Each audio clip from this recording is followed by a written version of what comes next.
I called Karen and I said, you know what? Stay on stage with me when I give my talk and do an interpretive dance. Could you imagine if I did say that? You'd have said no. Yeah, no. Yeah. So I asked her, I said, stay on stage with me and just pipe in like you do in life when anything seems to perk your interest. Yeah. Okay? For better or worse. For better. So I want to start with this, though. I'm going to start with this, and you don't know this because, well, why would you know this? So when we were up at Pepper Tree, one of the things I like to do at the end of any retreat, and I'm about to lead a retreat in Lake Tahoe, I like to ask all the participants to find something on the grounds that speak to them and bring it to a final altar. We did that, yeah. We did it in the last retreat, and at ministerial. And bring it to the altar. And then you have to get up and say what this thing meant to you. It was fascinating to watch what everybody picked up and what they found and how it spoke to them. So this, although it looks like something I might have picked up from my puppies, it's not. That's what I was thinking. I know, that's what someone said. It looks like a fossilized stop. So this is not. When I got there, as I was walking to my room, it was pepper trees, obviously, are all over the grounds. There was this giant pepper tree that had fallen. And it had just fallen and come into the walkway. But no one touched it.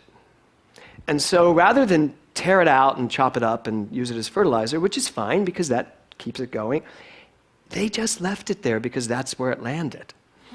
And the pepper tree did not only not die, it just, when it fell over, it just started growing up again from where it fell over. So it's this magnificent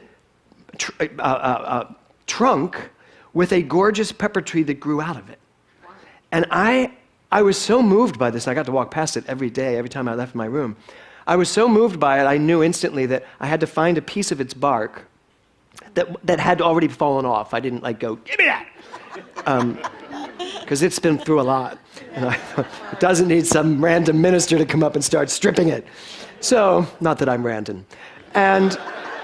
And so this was actually, it was a different piece. So I brought it to the altar, and I explained what I explained about it, which was this.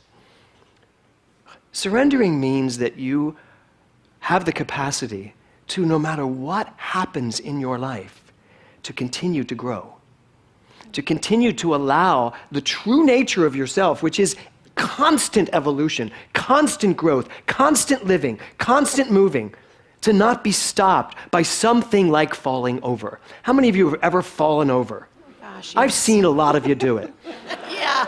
I've been to the gala. Yeah. So people fall over, metaphorically and realistically. And we get back up, don't we? You know, but sometimes in our minds we fall, and we're a fallen person for the rest of our life. Because that's what we leave there.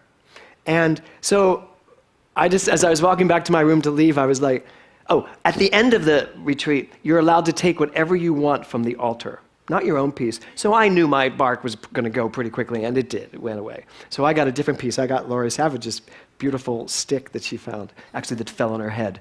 And so she knew that was the right piece for the altar. She said, I was walking around going, there's got to be a piece. Ah.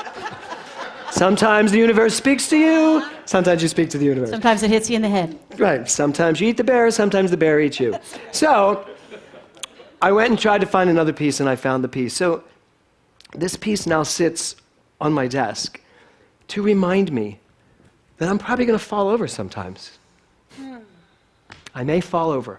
If I don't, great. But if I do, it's just I've fallen over. It's not I've fallen down and I can't get up. It's, I've fallen over. Now, know that that's part of you and keep growing. Because frankly, it's just time to grow in a different direction. That's right. When I was at the ministerial retreat with all my wonderful peeps here, we had to pick up an object off the grounds there in Santa Barbara. And it was beautiful. That retreat center is beautiful Casa as de well. Maria. Casa de Maria. So it was lovely. And of course, I was trying to find the perfect object. Okay, because, Perfectionism? I have no issues with controlling or perfecting anything at all. So I was rejecting, oh, no, not that one. Well, what would they think if I bought? Oh, no, that's completely wrong. And I was, running out of time. We were going to stick it on the altar that night. I'm like, okay, a bug, anything will do now at this point. I'm trying to find something. And what I did find, it's so weird because it really resonates with what you're saying. I found this cork. Oh, And it was like from a jar, not like a wine bottle, I don't know, but it was kind of a big round one. And I just thought, that is me. I am the cork that keeps bobbing up no matter what happens, I just keep showing up. I keep showing up. I keep rising to the surface. And so that for me was my object. I see you as something that pops its cork a lot. I do. You sing. But I don't pop my cork for every... Oh, that's Broadway reference. I did a Broadway reference. Was that Broadway? It's rubbing off on me. I can either say right now that I have failed as a teacher or really succeeded. It's good. Scary. It's good. Yes. Scary. Okay, so the lyrics. Looking for something that I'd like to do with my life. John Denver, apparently none of you liked John Denver or whatever, but John Denver was the staple in my house for me. I grew up with John Denver. Everybody else was listening to the Beatles and all that other stuff. I was John Denver. John Denver all the way. He taught me to sing. I sang because I sang John Denver. And so when I hear these lyrics, they really get me. So the lyric, I'm looking for something that I'd like to do with my life. Well, Krishnamurti, which actually I wrote here so I can say it correctly, Krishnamurti, in his article, Surrender to What Is, and Aaron already told you this, he talks about the what is as unrealistic. That whatever we even think of as is, we are thinking with a mind that is still thinking about the past, projecting into the future. Yeah. That it's almost impossible for us to ever be fully present, because when we are fully present, we are reflecting the past into the future. It's very, very difficult, not impossible, but very difficult to really understand what is, because what Krishnamurti says is that what is the essence of God that has no past and no future and doesn't allow for it, because it consistently, like the pepper tree, is just doing what it does. And it's not noticing if you fell or if you're standing. It's not noticing if you're succeeding or if you're failing. It's just noticing and being the essence of energy in your life, constantly moving forward. So when he says to surrender to what is, he's talking about surrender to that mind that is consistently taking the past and projecting the future. And I know, how many of you relate to that? I know, right? I do too. Just thinking about the past and projecting into the future. Even as we're leaving here. We haven't left here, but in my head, I've left here 1 billion times. Really, think about it. Because it's in my mind. And yet, it's in the future. It doesn't really exist. And the power's right here. Lisa Johnson was telling me she's reading The Power of Now again. And it's just so speaking to her again. And, he gets it right. So, understanding the past in order to project us into the future. So when it says, looking for something that I'd like to do with my life, I think we spend a lot of time trying to figure out what we want to be when we grow up. What do I want to be? What do I want this ministry to be? What do I want the new center to feel like? What do I want the new service to feel like? I want new. And I know now that the reason why I'm consistently being drawn to I want new is because that's the what is. There's something in me that's always pushing me to change it up. Change it up. Don't live in the past. Just change it up. So I really love this concept of understanding the what is. And as far as purpose is concerned, Thomas Troward gets that correct. My only purpose in life is to enjoy life. Yeah. If I can enjoy life, I have lived my purpose. And I, for one, have to get my monkey mind out of all the projections of what my future is going to look like. And this song really says it all. There's nothing behind me and nothing that ties me to something that might have been true yesterday. Right. How many of you have the things that were true for you yesterday? And how many of you are still holding on what was true for you yesterday and thinking it's true for you today? I want hands. No, I'm just kidding. I want names. Yeah. I mean, how do you feel about that? I mean, even who we are physically is different than who we were yesterday. I mean, every 7 years we get a whole new skin. Every 12 weeks, new eyelashes. Really? Yeah, every 12 weeks. Wow. A whole new set of eyelashes coming and going. Did anybody else not know that? No one knows that. How do you know this? I know Why do you know ophthalmology. this? I know Okay. that stuff. So I love when John Denver says, live without care. How many of you, and I do want hands, how many of you live without care? Because honestly, it's, yeah. Okay, so that's Laurie Savage and Laurie Martha. Savage. Because that thing hit her on the head. That's why she's saying that. But really, that's right. That's good. Now she has no cares whatsoever. Oh, that's funny. No, and that's not what we teach here either, to ignore the cares. But it reminded me of that biblical thing, which is really weird because I never liked studying the Bible, even in ministerial, because I Sure, had I know. old baggage, right, from old Bible studies, and now I can look at it differently. So I love the whole Ecclesiastes thing, where it's consider the lilies of the field. They don't toil, they don't work, they're just being lilies. They're just being in the moment. And I love the idea of sunflowers that turn towards the dawn and then turn back away from it at nighttime. Just automatically, they just do it. It's stuff in their little chemical makeup that makes them face the sun. So that's what we're all really doing. Ernest Holmes says in the textbook, he says, try not to project yourself into the future. He says, you are not here to make an impression on the world. Isn't that something to hear that? You are not here to make an impression on the world. I remember when I was talking to Will and Nora, and they were talking about what they wanted to do when they grew up. And I said to them, right out of the textbook, I was like, guys, you are not here to make an impression on the world. You're not here to make anything happen. You are not here to even succeed at anything. And they looked at me like I was insane. They were like, really? I said, yes, you're not. You're here to live life, enjoy life, and because you do that so brilliantly, you will leave a mark. You will make something happen. But when you go from the outside in, trying to make it happen, trying to be something, how can you try to be what you already are? That's our biggest problem. We're all trying to be something great, trying to be more successful, be more rich, be more in love and loved, and yet that's who we are innately. And Thomas Troward gets it right. If you just enjoy your life, it will happen. The only thing that ties us to anything is our mind. Do you know that? The only thing that ties you to anything is your mind. Being up at that retreat center and surrounded by, as Aaron said, all of these books, and I kept picking them up, reading little passages, and everything he said I got. It sounded so science of mind, but it sounded science of mind like science of mind on steroids. It did to me. Didn't it to you, Aaron?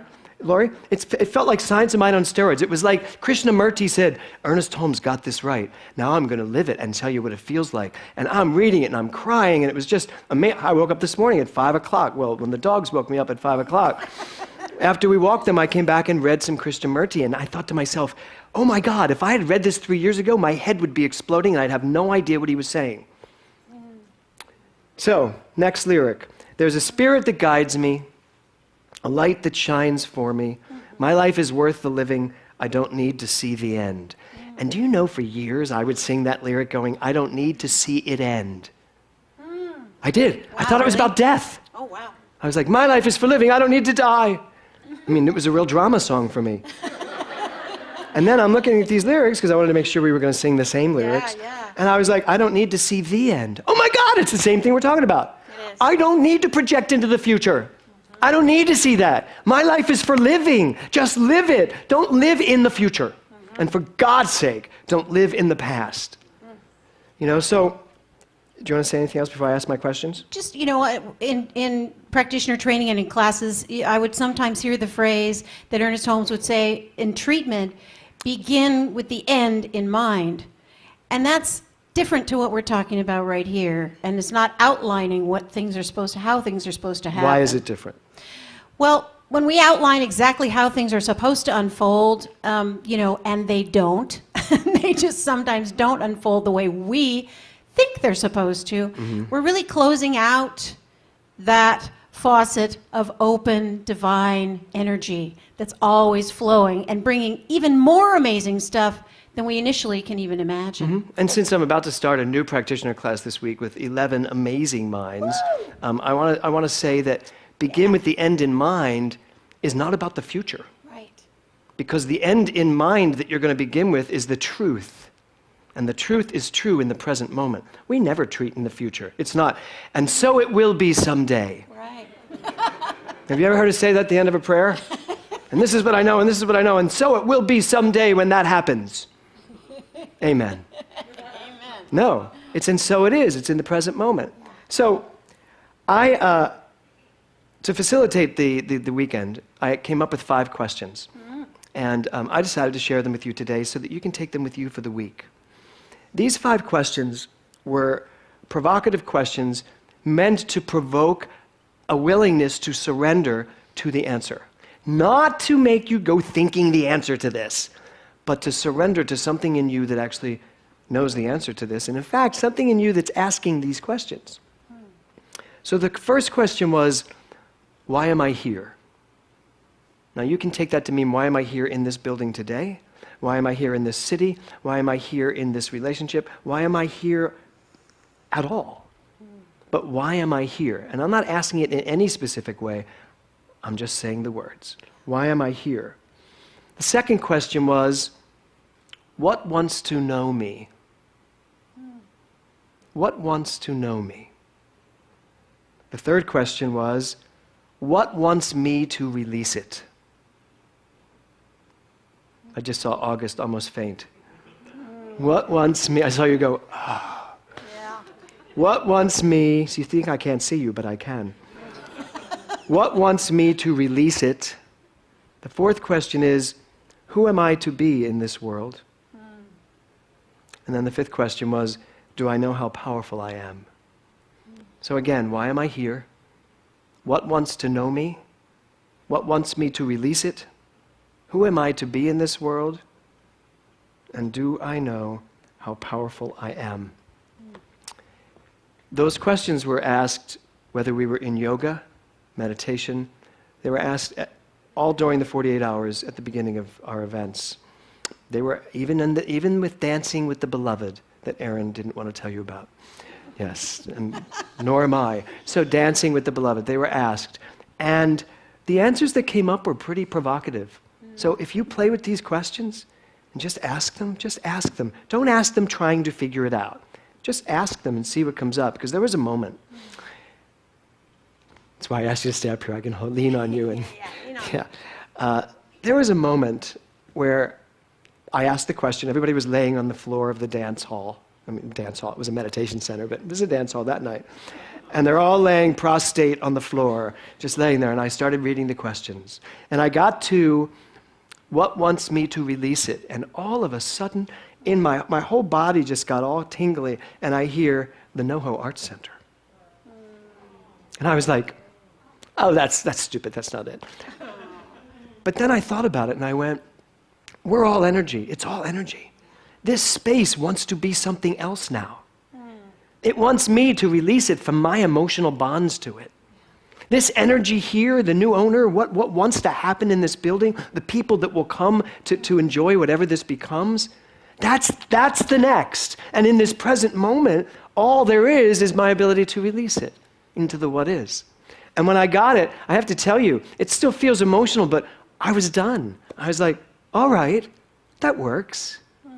So these questions are really good for us to ask. And they were the 5 questions. I'm probably going to write a book on it. I decided on my way home. Because I think they're really incredible questions. What wants to know me? And I have the answer to that too, but I'm keeping it close to my heart. What wants to know me? Because if God is fluid, and it is, if creative energy and the life force is fluid, and it is, and it's consistently living as me, moving through me, then there are things it wants to know me as. And when I let that happen, that's when you get the impulse to go on a bike, to join a marathon.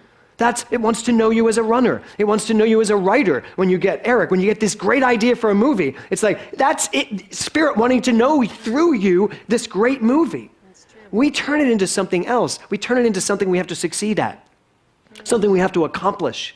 And that's not it.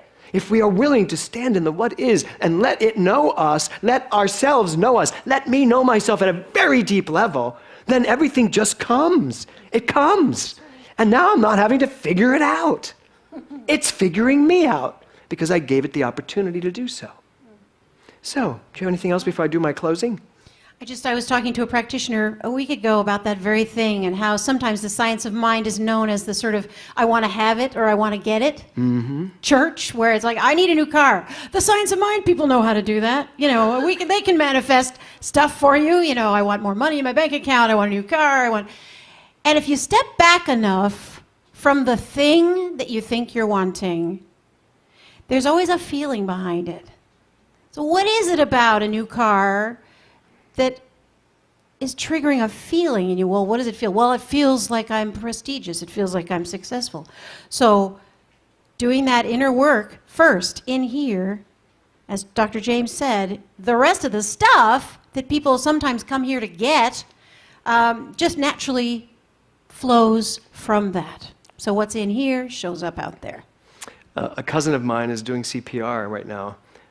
Very Catholic, very non-New Thought. And she wrote me an email and she said, you know, I thought this program was going to be all about how I would get more money in my life because it's called Core Prosperity Relief. I said, I know, the relief is that you stop trying to get more money in your life.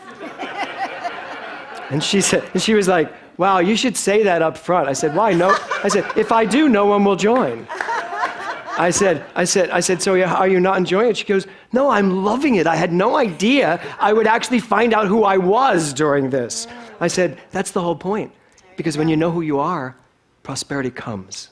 That's how it works. And she's just having a great time. She's blogging and writing to people and probably blessing herself as she does it. It's just perfect. It's exactly what I want. So the title of our talk today is How Sweet It Is. You know, who says that? James Taylor. Oh, he does. You're right. To be loved by you. It's not my reference. So, mine is, how sweet it is to be loved by you. Yeah, that's not it. No. My reference is Jackie Gleason. How sweet it is! Thank you. Okay. Perfect. And the reason for that is this. When you'd watch The Honeymooners, there'd be so much drama, right? Yes, yes. To the moon, Alice! Oh, right? So much drama, and everything was going wrong, and Ralph couldn't get a thing done right. Everything he tried to do. And he was someone who was always trying to get rich. Yes, he always wanted more money, and he wanted to live like the rich people lived. But at the end of every single episode, no matter what happened, he would grab Alice and say, I love you, honey. And then he would say, how sweet it is. And it wouldn't matter what had happened. He took it back to the center of truth. That's right. Right? So, You're the greatest. you're the great, oh, that's what she said to him. Yeah. That's true. So I wanted to close this with every single one of us using that expression. And I want the roof to come off this place when we say it, right? Because here's the deal.